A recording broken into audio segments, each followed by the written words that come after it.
পরিবারটা সব ভাঙ্গে ফিরে গেছে।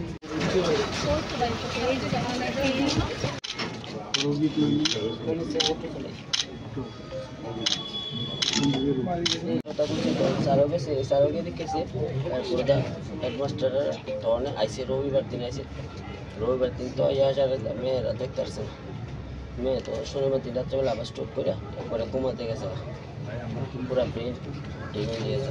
যদি আরেকটু নমনীয় হতো তাহলে একটা মৃত্যু এড়ানো যেত।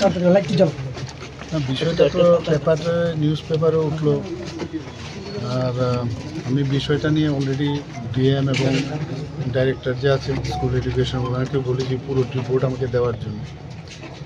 বাকি আজকে এলাম, আমি শুনলাম ওদের কাছ থেকে।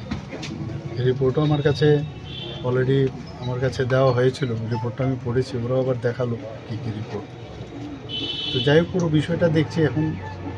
তো যাই করি, যাই হেল্প করি বা কিছু করি, আলটিমেটলি তো দীপান্বিতাকে তো আর ফিরে পাওয়া যাবে না। আর ওদের সাথে আছি এতটুকু আমি বলতে পারি। তার সদ্গতি কামনা করি। আবির স্যারের ব্যাপার দিয়েছে